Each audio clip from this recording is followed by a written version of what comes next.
A história de Jezabel. O nome Jezabel passou a fazer parte de nossa linguagem, como termo que representa uma megera, má, conivente e manipuladora. O uso é bem fundado. Jezabel foi uma princesa fenícia, filha do rei Etbaal de Sidom.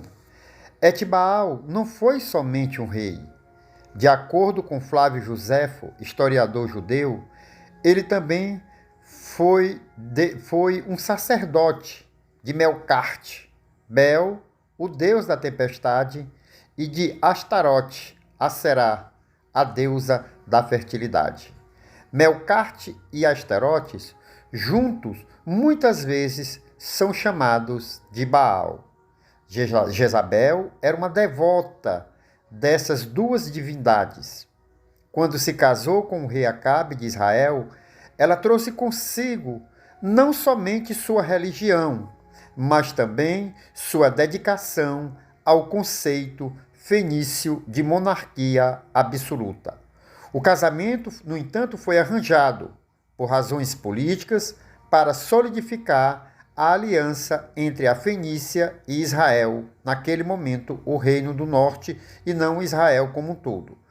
Mas parece ter sido uma união bem-sucedida, na medida em que isto é possível entre as duas pessoas tão cruéis e sedentas de poder como Acabe e Jezabel. Israel estava corrompida depois da divisão dos reinos pela idolatria, desde a rebelião de Jeroboão I contra Roboão, filho e sucessor de Salomão. Em consequência da rebelião, a monarquia unida de Davi e Salomão foi dividida em duas partes. Com o reino de Israel ficaram as 10 tribos do norte, e o reino do sul ficou as 2 tribos de Judá e Benjamim, ao sul. Tão logo a rebelião de Jeroboão deu certo, ele se declarou rei e no santo lugar do Senhor, em Siquém, ergueu um altar à deusa egípcia Apse. Fez 2 bezerros de ouro e clamou: aqui estão os seus deuses, ó Israel. Amados, Jeroboão, na época de Salomão, ele fugiu para o Egito. E lá ele passou muitos anos até que Salomão morresse e o seu filho Roboão assumisse o trono. E Deus havia prometido, pela decisão que Roboão tomou em relação ao reino, dar uma parte do reino a Jeroboão, mas não para ele cometer o pecado que ele cometeu ao colocar 2 bois, Apis, um em Dan e outro em Berseba. Então, daquele momento em diante, os templos pagãos apareceram por todo Israel do norte. Quando Jezabel tornou-se rainha de Israel por volta de 869 a.C., Acabe imediatamente se pôs a erguer altares aos seus deuses em todos os lugares santos e construiu um templo a Baal na cidade capital, que era Samaria. Era comum no Oriente Médio uma rainha estrangeira trazer os seus deuses, seus próprios deuses, quando o casamento era consumido.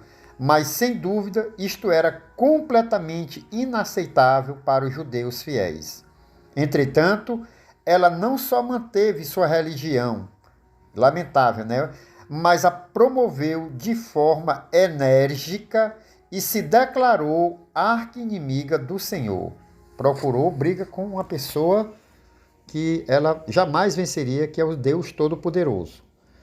No entanto, quem ela mais odiava era o profeta Elias, que lutava veemente contra todo o paganismo de Israel e, em especial, a adoração a Baal. Em um determinado momento, depois de sair vitorioso em uma disputa com os sacerdotes de Baal, ele incitou a mutilar a multidão a matar os 450 sacerdotes balaítas em Israel. Em sua ira, Jezabel condenou à morte, mas Deus o protegeu. Deus sempre protege os seus, até mesmo aqueles, muitas vezes, que são infiéis. O Senhor a si mesmo ainda coloca sua misericórdia sobre a vida dessas pessoas.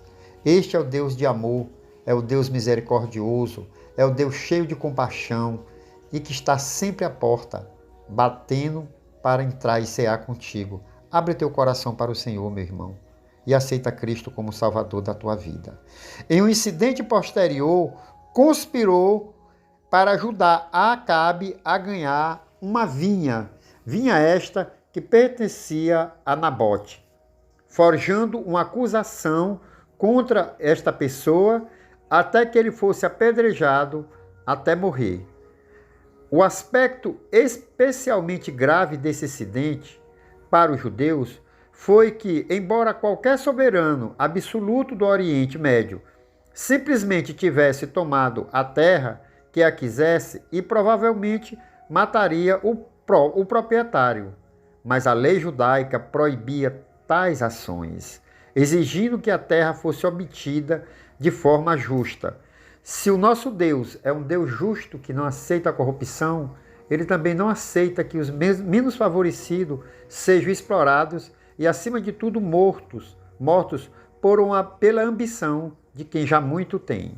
Mais uma vez, Jezabel e Acabe tiveram de confrontar com Elias, que profetizou que por causa deste assassinato, ela e Acabe morreriam de maneira desonrosa e que Jezabel seria devorada por cães.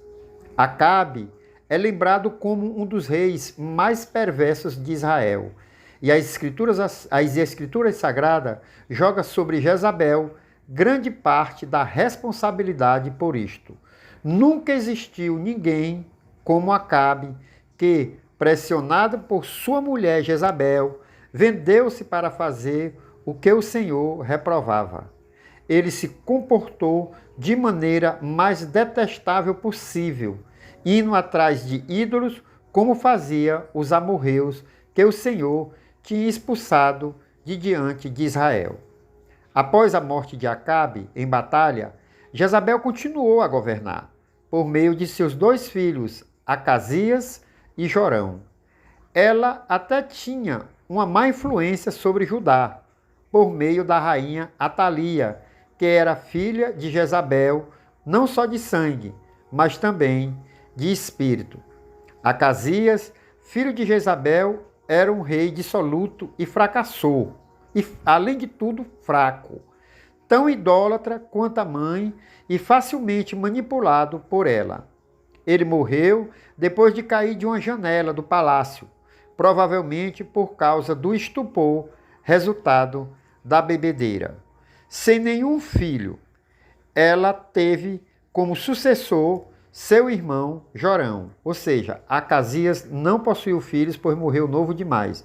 Então, como ele não tinha sucessor, Jorão, seu irmão, assumiu o reinado em seu lugar. A Bíblia trata Jorão de uma maneira um pouco mais amena, porque ele não só deixou de promover o balaísmo, mas também removeu alguns dos altares balaitas mais importantes. Contudo, ele era um idólatra, um idólatra, e pouco fez para apaziguar a ira do Senhor. Contra a dinastia.